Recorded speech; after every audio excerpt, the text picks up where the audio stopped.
Hello and welcome to Sunday's edition of Cracking the Cryptic. And it's been a fairly bruising week for me in terms of the difficulty of the puzzles I've faced day after day.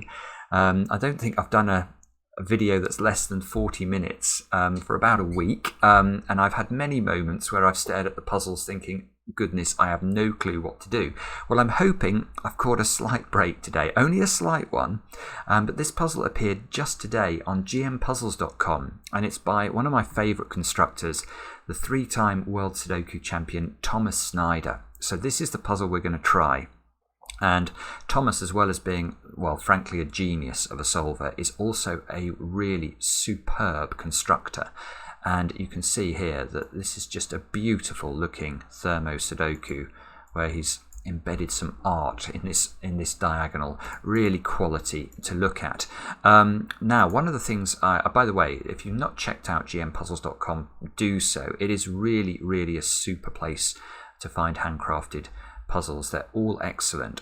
One of the things I like about it is that it always gives some suggested time benchmarks. So if you're interested in speed solving at all, it's a good place to go to sort of assess how you're getting on and whether you could be competitive at a national level. Now, let me read you the times for this puzzle. So an expert puzzler is supposed to take 20 minutes on this puzzle. So you can already say, I mean, expert sounds pretty proficient to me.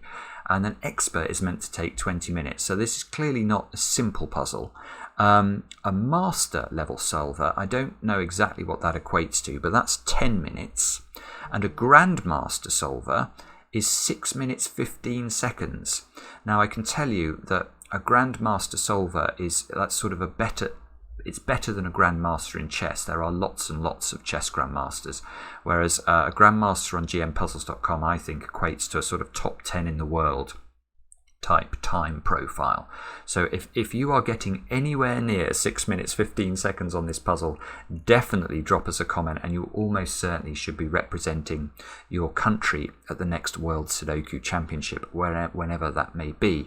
Now, before we get onto this, and by the way, I'm not going to race today. I'm not going to try and do this in 6 minutes 15 seconds, quite probably because, well, partly because I probably couldn't, but also because if I'm going to explain the logic, that will inevitably make me slow.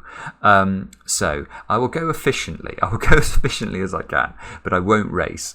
Now, before we start, there are two things I want to mention. Firstly, Joke van Veenendaal's puzzle hunt, which is available free at the moment on our Patreon page.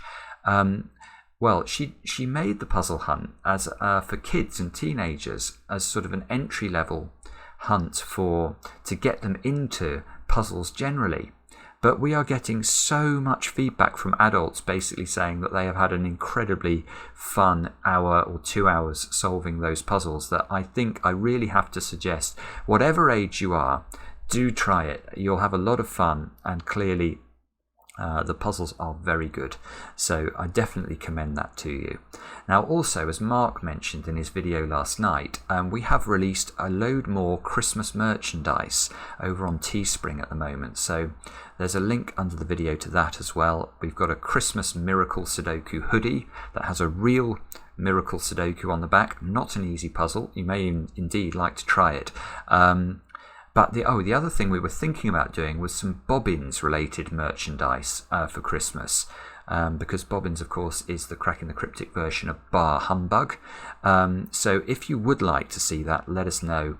Drop a comment in the chat and we will see what we can do. Now, with that, I need to read you the rules of Thomas's puzzle. Let me do that. Normal Sudoku rules apply.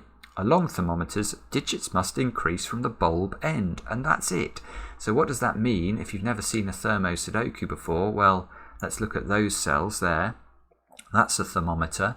You've got to put the lowest digit at the bulb end. So this doesn't have to be a 1, it could be it could be a 3. And then as you move along the thermometer, you've just got to keep going upwards. So this square doesn't have to be a 4, it could be a 5.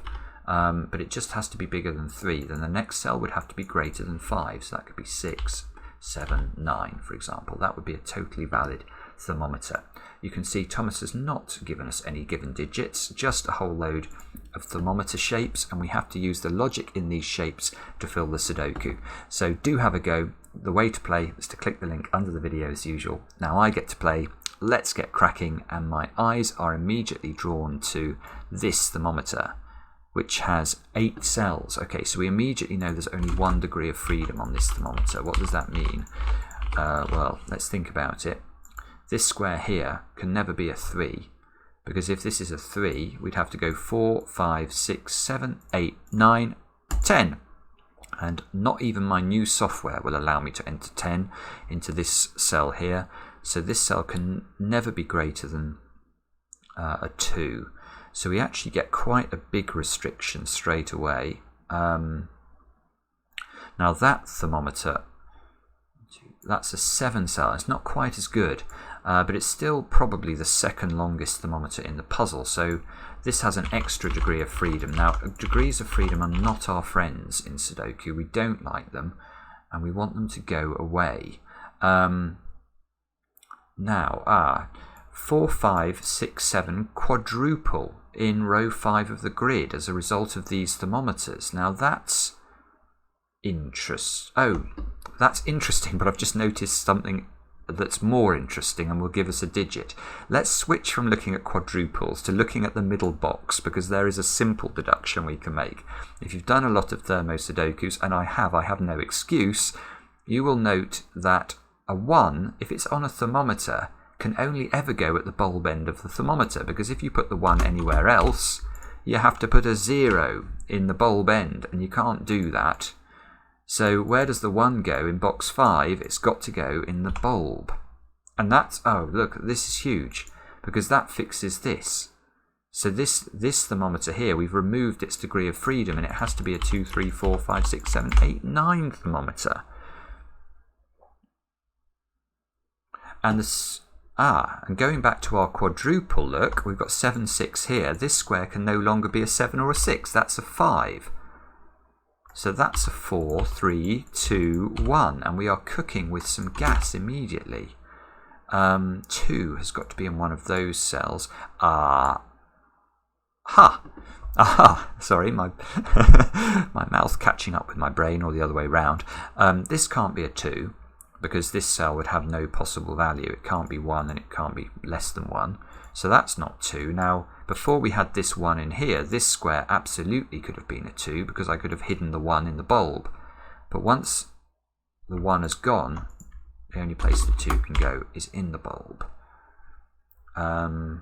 4. Where do 4s go? It's got to go here by Sudoku. 1 in box 4 has got to go in the top, those 2 cells. In box 6, it's got to go at the bottom cells. Don't pause. This is not the way to get to 6 minutes. I probably already had 6 minutes, 15 seconds. Right, let's look at them. Yeah, look at the middle. We've not placed 3, and we know 3 is on a thermometer.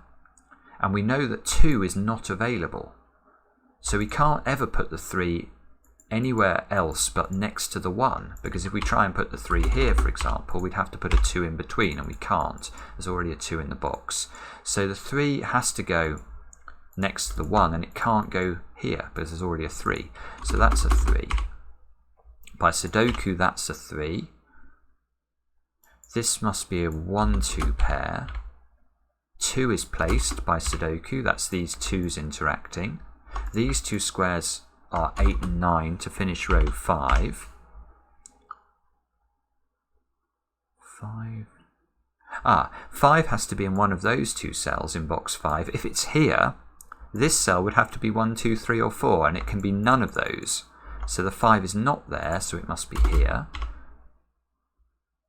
This must be a 6, 7 pair. And, oh no, I thought for a moment that was a 6, 7, 8 triple, but it isn't. 3 must live in one of those cells in box 8. 4. Don't slow down. So what do we have to look at now? We've got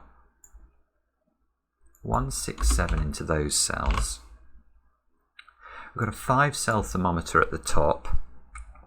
Now, although I suppose there are 2 5-cell thermometers, these are the next longest thermometers. But the problem with a 5-cell thermometer is that it's got 5 degrees of freedom. This square here could be, well, it can't be 3 or 4, but I mean in theory, but without looking at the column, it could be 1, 2, 3, 4 or 5, because even with 5 here, we'd go 6, 7, 8, 9 would be possible. Now we can get rid of 3 and 4 from that cell. But I just don't think we've got enough real estate in these cells to know much more about this. That square's got to be 5, 6, 7, 8 or 9. Let's put that in just in case it helps later. This one, we've got... this one's better. This one is better because of the 7, 8.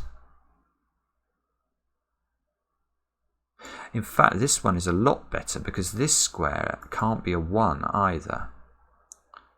So let's think about whether this could be a 5. It can't be a 5 because what would go into those squares? Well, it would go 6, 7, 8, 9. You'd have to have 7 and 8 like this, which would most certainly be broken. But actually, I don't think that can be a 4 either. Because if it's 4, let's try and hide a 7 and an 8 from these 2 cells. We could go 5, 6, but now we've got nothing for this cell. It has to either be 7, 8 or 9, and if it's 9 I'd have to put 10 at the end of the thermometer. Not possible. So actually that square has to be a 2, which fixes the 2 and the 1, which plonks a 2 into box 1. Now let's have a look at where 1 goes in this box now, because 1 can never go on a thermometer unless it's in the bulb. So actually 1 goes here. This square has to be a 3 because it's got to lie between 1 and 4. We still can't put 7 and 8 here. Oh, look, there's a better... Yeah, what can this square be? What can this square be? Because 3's gone from the box, so the minimum I can make this square is 6. But the maximum I can also make it is 6 because it can't be 7, 8 and it can't be 9. So it is 6. And that must be 5, 4. 7, 8 must go at the end of in those squares. Oh, I didn't mean to do that. I don't know what I've done there. Probably broken the puzzle somehow. 7, 8. No, that's good. So that's a 9. Now, let me just... So these squares are 1, 3 and 4 to complete that column. 3 can't go there. 2 has to be in one of these cells. 1 has to be in one of those cells, and you can't put 1 partially along a thermometer. So 1 gets placed.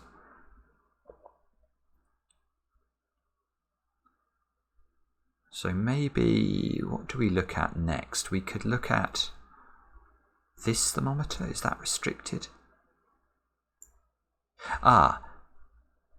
This cell is restricted. This cell needs to be higher than 2 but can't be 3, 4 or 5. So it has to be at least 6. But if it's 7, if this was 7, you'd have to go 7, 8, 9 and that would break. So it's not 7, it's 6. And in fact, in order to keep this below 9, we therefore know that's 8 and that's 7. The 6 fixes the 6, 7 in the middle. So this square is on the thermometer.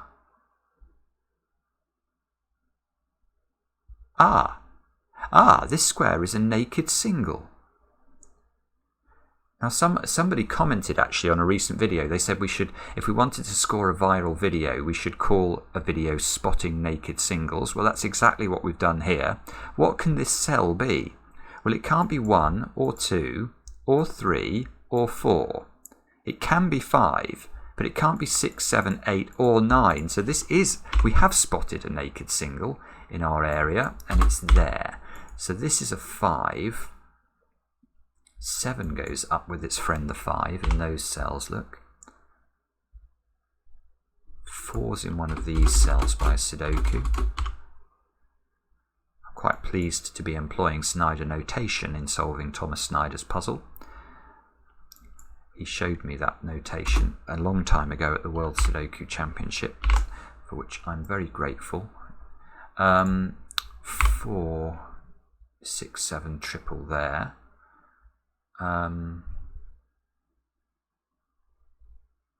So is it this thermometer? This cell, the bulb can't be 1 or 2. Look, the bulb here can't be 1 or 2. Now if it's not 3, it can't be 4, 5, 6 or 7, so it would have to be at least 8, 9, and that would put a 2-digit number in this cell, which is not possible. So this is 3. That means that's 3, that's 4, that becomes 9 to complete that box. 4 joins its friends, the 5s and the 7s up there, so they become 4, 5 and 7. These two squares must be 6 and 9 to complete that column. 9 fixes the 9 and the 8 in the middle. Those two squares must be 1 and 8 to complete that column. Let's get rid of the side pencil mark. This 6 is removing a 6 from that cell. So this is a 7, 8 or a 9. And we're going to be able to use a knowledge bomb here. These two squares are 5 and 9. Well, 9 is most certainly greater than 5, so we can place them. 9 must go higher on the thermometer. So those squares are 2 and 8, I think. So we've actually done really well at the bottom of the grid.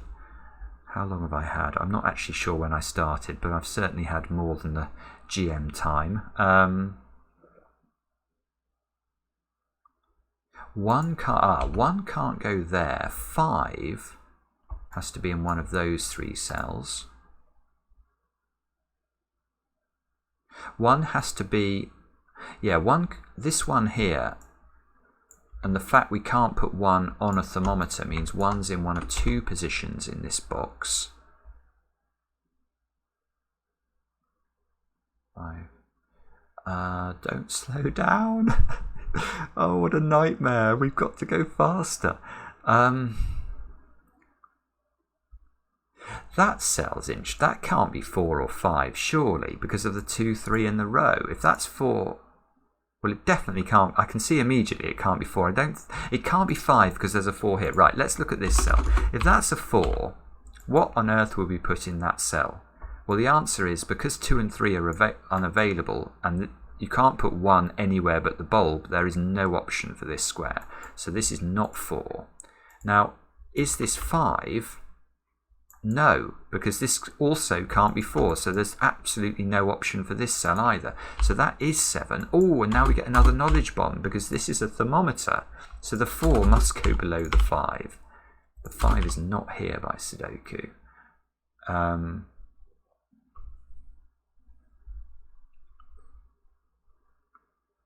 Oh, 3. Where does 3 go in box 3? It has to be on the thermometer.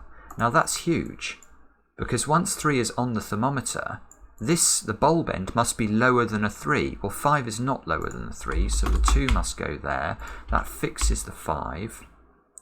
5 and 2. 2 gets placed over here. 5 also gets placed over here. Very unhelpfully, it doesn't help with the bulb there, although we can rule out 4 from that square now. 5. 2 gives us a 2 and the 8 at the bottom. That fixes that that's not an 8. 3 is on this thermometer. So if 3 is on the thermometer, it must be next to the 2, because we can't put 2.5 in. 3 fixes that. That's got to be 1. That fixes the 4, fixes the 3. 1 in box 3 must now go in that cell. That's not 1. Oh. That means that's 1 if I trust my pencil marks, and you know my views on that. Oh, this is okay, this could never have been 7 once this was a 7, 8, 9, so this is a 6.